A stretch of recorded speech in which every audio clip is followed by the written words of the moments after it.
എന്ന് പറഞ്ഞിരുന്ന യേശു ആ ഒരേ ഒരു സമയത്ത് മാത്രം നമ്മൾ നിലവിളിക്കുന്ന പോലെ, മനുഷ്യർ നിലവിളിക്കുന്നത് പോലെ, എന്റെ ദൈവമേ, എന്റെ ദൈവമേ, നീ എന്നെ കൈവിട്ടത് എന്ത് എന്ന് നിലവിളിക്കുവാൻ തുടങ്ങി.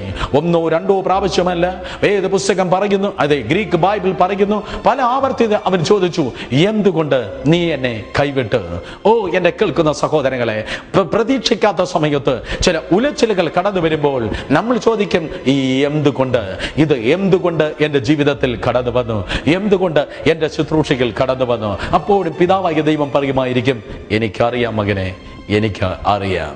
ഓ യോസേഫിന്റെ മക്കളെ യാക്കോബ് അനുഗ്രഹിച്ചു. വിശ്വാസ വീരന്മാർ ചിലപ്പോൾ ചോദിക്കാറുണ്ട്, എന്തുകൊണ്ട് എന്റെ ജീവിതത്തിൽ ഇങ്ങനെ വന്നു? സ്വർഗത്തിലെ ശബ്ദം, എനിക്കറിയാം മകനെ, എനിക്ക് അറിയാം. വെള്ളിയാഴ്ച യേശു കർത്താവ് രണ്ട് കള്ളന്മാരുടെ ഇടയിൽ 3 മണിക്കൂറുള്ള അന്ധകാരത്തിൽ കിടന്ന് നിലവിളിച്ചു, എന്തുകൊണ്ട് നീ എന്നെ കൈവിട്ടു?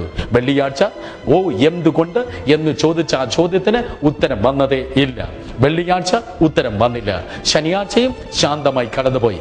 ഞായറാഴ്ച ഓ അവൻ ഉയർത്തെഴുന്നേറ്റു. ഒരു വെള്ളിയാഴ്ചയുണ്ടെങ്കിൽ ഒരു മൗനതയുടെ ഒരു ശനിയാഴ്ചയുണ്ടെങ്കിൽ ഒരു ഉയർപ്പിന്റെ ഞായറാഴ്ചയുണ്ട്. യേശു കർത്താവ് ഉയർത്തെഴുന്നേറ്റു, സ്വർഗത്തിലേക്ക് പോകുകയാണ്. ഞാനിങ്ങനെ ചിന്തിക്കുന്നു, സ്വർഗത്തിൽ പ്രവേശിക്കുമ്പോൾ കോടാനുകോടി ദൈവത്തിന്റെ ദൂതന്മാർ വിളിച്ചു പറഞ്ഞു കാണും, ആർക്കപ്പെട്ട കുഞ്ഞാടിന്റെ മഹത്വം.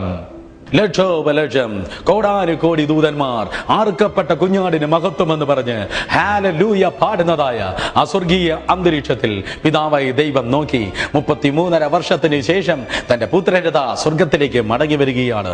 ദൈവം നോക്കുന്നത് മുഖമല്ല, ദൈവം ഇന്ന് പകലും കാണുന്നത് നിന്റെ ഹൃദയമത്രേ. ഓ അവന്റെ ഹൃദയത്തിൽ ഒരു ചോദ്യ ചിഹ്നമുണ്ട്, എന്തുകൊണ്ട് എന്റെ പിതാവ് എന്നെ തള്ളിക്കളഞ്ഞു? എന്തുകൊണ്ട് എന്റെ പിതാവ് എന്നെ ഉപേക്ഷിച്ചു? ഓ ആ ചോദ്യം ചോദിക്കുന്നതിന് മുമ്പ് തന്നെ സ്വർഗത്തിൽ പിതാവായ ദൈവത്തിന്റെ ശബ്ദം മുഴങ്ങി, എന്റെ മകൻ യേശു 3 മണിക്കൂർ നേരം കാൽവരി ക്രൂശിന്മേൽ തള്ളപ്പെട്ടത് കൊണ്ട് 3 തലങ്ങളിൽ ഞാൻ അവനെ ഉയർത്തുവാൻ പോകുന്നു. 3 മണിക്കൂർ നേരം അവൻ താഴ്ത്തപ്പെട്ടത് കൊണ്ട് 3 തലങ്ങളിൽ ഞാൻ അവനെ ഉയർത്തുവാൻ പോകുന്നു. 1 സ്വർഗത്തിൽ, ഓ സ്വർഗത്തിൽ ദൈവം അവനെ ഉയർത്തി. 2 ഭൂമിയിൽ ദൈവം അവനെ ഉയർത്തി. 3 പാതാളത്തിലും പിതാവായ ദൈവം അവനെ ഉയർത്തി. ഇന്ന് ഈ ദിവസത്തിൽ സ്വർഗത്തിൽ വലിയ നാമം മിഖായേലിന്റെയോ ഗബ്രിയേലിന്റെ നാമമല്ല, ദൈവപുത്രനായ യേശുവിന്റെ നാമമത്രേ. ഭൂമിയിൽ വലിയ നാമം ഏതോ പ്രസിഡന്റിന്റെയോ പ്രധാനമന്ത്രിയുടെ നാമമല്ല, കർത്താവായ യേശുവിന്റെ നാമമത്രേ. പാതാളത്തിൽ വലിയ നാമം ഏതോ ദുരാത്മാവിന്റെയോ മന്ത്രവാദ ശക്തികളുടെ അല്ല, രാജാതി രാജാവും കർത്താതി കർത്താവും ദൈവാതി ദൈവമായ നസ്രേനായ യേശുവിന്റെ നാമമത്രേ. വേദപുസ്തകം പറയുന്നു, യേശു എന്ന നാമത്തിന് മുൻപാകെ സകല മുഴങ്കാലുകളും മടങ്ങും, എല്ലാ നാവും യേശു കർത്താവെന്ന് ഏറ്റുപറയുക തന്നെ ചെയ്യും. അതെ, പിതാവായ ദൈവം അവനെ താഴ്ത്തി. അപ്പോൾ അവൻ ചോദിച്ചു, എന്തുകൊണ്ട്? പക്ഷേ ദൈവം അവനെ ഉയർത്തി, സകല നാമത്തിന് മേലായ നാമം നൽകി. എന്നെ കേൾക്കുന്ന പ്രിയ സഹോദര സഹോദരി, ചില സമയത്ത് ഈ യാക്കോബ് യോസേഫിന്റെ മക്കളുടെ മേൽ കൈ പിണച്ചു വെച്ചതുപോലെ ഓ പ്രതീക്ഷിക്കാത്തത് നടക്കുമ്പോൾ നീ ചോദിക്കും, എന്തുകൊണ്ട്? പക്ഷെ ഞാൻ ആവർത്തിക്കുന്നു, ദൈവത്തിന് തെറ്റുപറ്റുകയില്ല. നിന്റെ ജീവിതത്തെ അവൻ ഉയർത്തുവാൻ പോകുന്നു. നീ കണ്ട ഇരുട്ടിന്, നീ കണ്ടതായ തിരസ്കരണത്തിന്, നീ അനുഭവിച്ചതായ എല്ലാ കണ്ണുനീരനും എല്ലാ ഭാരത്തിനും ദൈവം നിന്നെ ഉയർത്തി, ദൈവം നിന്നെ മാനിക്കുക തന്നെ ചെയ്യും. ഈ ദിവസം ഈ പ്രോഗ്രാം ശ്രദ്ധിക്കുന്നതായ കുടുംബങ്ങളെ, വ്യക്തി ജീവിതങ്ങളെ യേശു എന്ന നാമത്തിന് മുൻപാകെ ആ രോഗം മുട്ടുമടക്കി തന്നെയാകണം. യേശു എന്ന നാമത്തിന് മുൻപിൽ ആ ക്യാൻസർ, ആ എയ്ഡ്സ്, ആ ബലഹീനത, ആ കടഭാരം, ആ കേസ്, ആ ശത്രുത, ആ ലിസ്റ്റ് അങ്ങനെ നീണ്ടുപോകുന്നു. സകലതും കർത്താവ് യേശു എന്ന ഉയർന്ന നാമത്തിൽ, ഉന്നതമായ നാമത്തിൽ, ശക്തിയുള്ള നാമത്തിൽ അത് മുട്ടുമടക്കി തന്നെ ആകും. ആ സമയം വന്നിരിക്കുന്നു. യേശുവിലേക്ക് നോക്കാം, നമുക്ക് ഒരുമിച്ച് പ്രാർത്ഥിക്കാം. ആരോ ചോദിക്കുന്നു, എന്തുകൊണ്ട് എൻ്റെ ബിസിനസ് തകർന്നു? എന്തുകൊണ്ട് എൻ്റെ പ്രിയപ്പെട്ടവർ എന്നിൽ നിന്ന് മാറിപ്പോയി? എന്തുകൊണ്ട് എൻ്റെ മകൻ അല്ലെങ്കിൽ മകൾ മരിച്ചു?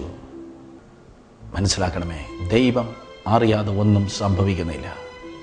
ദൈവം അറിഞ്ഞിട്ടും അനുവദിച്ചിട്ടും മാത്രമാണത് വന്നത്. പക്ഷെ ദൈവത്തിന് തെറ്റുപറ്റുകയില്ല. വിടർന്ന പുഷ്പങ്ങൾ ഉണ്ട്, വിടരാത്ത മുട്ടുകളുമുണ്ട്. കാത്തിരിക്കുക, ദൈവത്തിന് മഹത്വം നിന്നിൽ വെളിപ്പെടട്ടെ. അവൻ പറയും, എനിക്കറിയാം മകനെ, എനിക്കറിയാം. നമുക്കൊരുമിച്ച് പ്രാർത്ഥിക്കാം. നാൾ തോറും ഞങ്ങളുടെ ഭാരങ്ങൾ ചുമക്കുന്ന നല്ല കർത്താവേ, ശരീരത്തിൽ മുറിവുകളില്ലെങ്കിലും ഹൃദയത്തിൽ മുറിവുകളുമായി ഇന്ന് പകൽ ഈ പ്രോഗ്രാം ശ്രദ്ധിക്കുന്ന ഓരോ വ്യക്തികളുടെ മേൽ അവരുടെ ധന്യമായ നാമം വെളിപ്പെട്ടു പെരുമാറാകട്ടെ. അമ്മയെപ്പോലെ ആശ്വസിപ്പിക്കുന്ന ദൈവത്തിൻ്റെ ദിവ്യ സാന്നിധ്യം അവരുടെ ജീവിതത്തിൽ ഇപ്പോൾ തന്നെ വെളിപ്പെടുവാൻ ഗുണം അപേക്ഷിക്കുന്നു, പ്രാർത്ഥിക്കുന്നു. ജീസസ്, എല്ലാ ഞെരുക്കത്തിൻ്റെ അനുഭവങ്ങൾ വിശാലമായി, എല്ലാ നുറുകിയ അനുഭവങ്ങളെ മാറ്റി ഈ ദിവസത്തിൽ അവിടുന്ന് നിന്റെ മക്കളെ സ്പർശിക്കുകയും അനുഗ്രഹിക്കുകയും ചെയ്യും. അവിടെ മുൻപിലുള്ളതായി എന്തുകൊണ്ടെന്നുള്ള എല്ലാ ചോദ്യ ചിഹ്നങ്ങൾ ആശ്ചര്യ ചിഹ്നങ്ങളായി രൂപാന്തരപ്പെടുവാൻ അവിടെ അത്ഭുതം പ്രവർത്തിക്കും. ജീസസ്, എല്ലാ ഇടർച്ചകളും തടസ്സങ്ങളും മാറട്ടെ. ഇപ്പോൾ തന്നെ അവരെ അവിടുന്ന് വിടുവിക്കും, ആശ്വസിപ്പിക്കും. രോഗികളായിരിക്കുന്നവർക്കായി ഞാൻ പ്രാർത്ഥിക്കുന്നു. ഫാദർ, ഇൻ ജീസസ് നെയിം, ഈ ജനത്തെ അവിടുന്ന് സൗഖ്യമാക്കുന്ന കൃപയ്ക്കായി സ്തോത്രം. TB രോഗത്താൽ ഭാരപ്പെടുന്ന ഒരു സഹോദരനുണ്ട്. ഇന്ന് പകൽ ഇപ്പോൾ തന്നെ യേശുവിൻ്റെ നാമത്തിൽ അവൻ സൗഖ്യമാകട്ടെ. എല്ലാ അൾസറിൻ്റെ രോഗങ്ങൾ യേശുവിൻ്റെ നാമത്തിൽ മറിയുന്നു. അങ്ങനെയുള്ളവർ അവിടുന്ന് സൗഖ്യമാക്കുന്ന കൃപയ്ക്കായി നന്ദി പറയുന്നു കർത്താവേ. എല്ലാ മൈഗ്രെയിൻ ഹെഡേക്സ്, എല്ലാ അതിച്ച തലവേദനകൾ യേശു ക്രിസ്തുവിൻ്റെ അധികാരമുള്ള നാമത്തിൽ മാറിപ്പോകട്ടെ. രൂഫസ് എന്ന പേരുള്ള ഒരു സഹോദരനെ കർത്താവ് സൗഖ്യമാക്കുന്നു യേശുവിൻ്റെ നാമത്തിൽ. ഇപ്പോൾ തന്നെ സൗഖ്യം പ്രാപിക്കുക. നന്ദി കർത്താവേ. തീപ്പൊള്ളൽ നിമിത്തം ശരീരത്തിനുള്ള പ്രയാസത്തിലായിരിക്കുന്ന ഒരു സഹോദരിയെ കർത്താവ് ഇന്ന് പകൽ ഇപ്പോൾ തന്നെ സൗഖ്യമാക്കുന്നു യേശുവിൻ്റെ നാമത്തിൽ. സൗഖ്യം പ്രാപിക്കുക. ഗീത എന്ന പേരുള്ള ഒരു സഹോദരിയെ ഇപ്പോൾ തന്നെ കർത്താവ് തൊടുന്നു യേശുവിൻ്റെ നാമത്തിൽ. ദൈവത്തിൻ്റെ വിടുതൽ ഞങ്ങളിലേക്ക് കടന്നു വരുന്നു.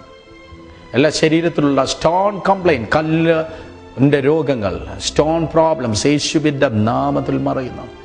ഗർഭാശയത്തിൽ അനുഭവിക്കുന്നതായ എല്ലാ ഫൈബ്രോയിഡുകൾ അധികാരമുള്ള യേശുവിൻ്റെ നാമത്തിൽ അപ്രത്യക്ഷമാകട്ടെ. സൗഖ്യമാക്കുന്ന കൃപയ്ക്കായി സ്തോത്രം. എല്ലാ ദുഷ്ടരോഗങ്ങളെ സകല നാമത്തിന് മേലായ നസ്രേന യേശു ക്രിസ്തുവിൻ അധികാരമുള്ള നാമത്തിൽ ശാസിക്കുന്നു. സകല ശാപങ്ങളെ നസ്രേന യേശു ക്രിസ്തുവിൻ അധികാരമുള്ള നാമത്തിൽ ശാസിക്കുന്നു. എല്ലാ രോഗവും ശാപവും പ്രതികൂലങ്ങൾ ഇന്ന് ഇപ്പോൾ തന്നെ യേശുവിൻ്റെ നാമത്തിൽ ഈ ജനത്തിൽ നിന്ന് മാറിപ്പോകട്ടെ. സൗഖ്യമാക്കുന്നു. പൂർണ്ണ വിടുതലായി സ്തോത്രം. അങ്ങയുടെ ജനത്തെ അവിടുന്ന് അത്ഭുതകരമായി സൗഖ്യമാക്കുന്ന കൃപയ്ക്കായി നന്ദി പറയുന്നു കർത്താവേ. അവിടുന്ന് തൊട്ടുവല്ലോ, സൗഖ്യമാക്കിയല്ലോ. എല്ലാ മഹത്വമയ്ക്ക് മാത്രമായിരിക്കട്ടെ. ബഹുമാനം, സ്തുതി, പുകഴ്ച, ആരാധന, സ്തോത്രമെല്ലാം അങ്ങയ്ക്ക്. ഇതിൻ്റെ കുഞ്ഞുങ്ങളെ സൗഖ്യമാക്കിയ കൃപയ്ക്കാണ് നന്ദി. ഒരിക്കൽ കൂടെ ഞങ്ങൾ ഹൃദയത്തിന് ആഴത്തിൽ നിന്ന് അങ്ങേ നോക്കി പറയുന്നു, അങ്ങയ്ക്കെല്ലാം അറിയാം. അങ്ങയ്ക്ക് തെറ്റ് പറ്റുകയില്ല. അങ്ങയ്ക്കെല്ലാം അറിയാം. അങ്ങയ്ക്ക് തെറ്റ് പറ്റുകയില്ല. ഒരു വെള്ളിയാഴ്ചയുണ്ടെങ്കിൽ ഒരു തകർച്ചയുടെയും താഴ്ചയുടെയും വെള്ളിയാഴ്ച ഉണ്ടെങ്കിൽ ഒരു ഞായറാഴ്ചയിൽ ഒരു ഉയർച്ചയുമുണ്ട്. അതിനുവേണ്ടി നിന്റെ ജനം കാത്തിരിക്കട്ടെ. ഇവിടുന്ന് പ്രകാരം ചെയ്യുന്ന കൃപയ്ക്കാണ് നന്ദി. എല്ലാ മഹത്വം അങ്ങയ്ക്ക് യേശുവിൻ നാമത്തിൽ തന്നെ. ആമേൻ, ആമേൻ. അതേ സഹോദരങ്ങളെ, ഇപ്പോൾ തന്നെ വീണ്ടും പറഞ്ഞാട്ടെ, കർത്താവേ യേശുവേ, ഞാനൊരു പാപി. എൻ്റെ ഹൃദയവാതിൽ അങ്ങയ്ക്കായി തുറക്കുന്നു. എൻ്റെ ഹൃദയത്തിലേക്ക് അവിടുന്ന് കടന്നു വരണമേ. യേശുവിൻ്റെ രക്ഷിതാമം കർത്താവായി എൻ്റെ ഹൃദയത്തിലേക്ക് ഞാൻ സ്വീകരിക്കുന്നു. ജീവൻ്റെ പുസ്തകത്തിൽ എൻ്റെ പേരിനെ അവിടുന്ന് എഴുതണമേ. രക്ഷയുടെ സന്തോഷം എനിക്ക് അവിടുന്ന് നൽകണമേ. അങ്ങയുടെ പൈതലാക്കി നീ എന്നെ തീർത്തിരിക്കുന്നതായി നന്ദി. യേശുവിൻ നാമത്തിൽ തന്നെ. ആമേൻ, ആമേൻ. അതെ, നിങ്ങളങ്ങനെ പ്രാർത്ഥിച്ചു എങ്കിൽ ഞങ്ങൾക്ക് ഇന്ന് തന്നെ എഴുതുക, ഇപ്പോൾ തന്നെ എഴുതുക. ബ്രദർ സുരേഷ് ബാബു, അല്ലെങ്കിൽ tots of truth, post box number 6543, Thiruvananthapuram 25. നിങ്ങൾ അയക്കുന്ന എല്ലാ പ്രയർ റിക്വസ്റ്റുകൾക്കായി ഞങ്ങൾ നന്ദി പറയുന്നു. നിശ്ചയമായി ഞങ്ങൾ ഓരോ വിഷയങ്ങൾക്കായി നിശ്ചയമായി പ്രാർത്ഥിച്ചിരിക്കും. നിങ്ങളുടെ ഡൊണേഷൻസിനായി സ്തോത്രം ചെയ്യുന്നു. അതേ, ഒത്തിരി നന്ദി പറയുന്നു.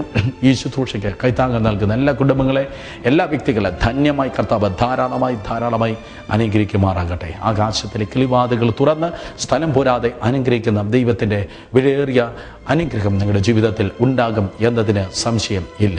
എല്ലാവരും പ്രാർത്ഥന അപേക്ഷയുണ്ടെങ്കിൽ ഇപ്പോൾ തന്നെ ഞങ്ങൾ വിളിക്കുക. 0471-272-5273 അല്ലെങ്കിൽ 9447830604 9447830604. ഈ നമ്പറിൽ ഇപ്പോൾ തന്നെ വിളിക്കുക. ഞങ്ങൾ നിങ്ങൾക്കായി പ്രാർത്ഥിക്കുന്നത് ആയിരിക്കും. മറന്നു പോകരുതേ, ദൈവത്തിനെല്ലാം അറിയാം. ദൈവം നമ്മെ നോക്കി ഇന്ന് പകലും പറയും, എനിക്ക് അറിയാം മകനെ, എനിക്ക് അറിയാം. ഈ ശുശ്രൂഷയെ സാമ്പത്തികമായി സഹായിപ്പാൻ താല്പര്യമുള്ള ഏവർക്കും ഞങ്ങളുടെ TV ക്ലബിലേക്ക് സ്വാഗതം. നിങ്ങൾക്കായി ഞങ്ങൾ പ്രത്യേകമായി പ്രാർത്ഥിക്കുന്നു. ദൈവം നിങ്ങളെ ധാരാളമായി അനുഗ്രഹിക്കട്ടെ. താല്പര്യമുള്ളവർ ഞങ്ങളുടെ ഓഫീസുമായി ബന്ധപ്പെടുക. ഞങ്ങളുടെ വിലാസം torch off truth, post box number 6543, Trivandrum 25. Phone 2725273. Mobile 9447830604.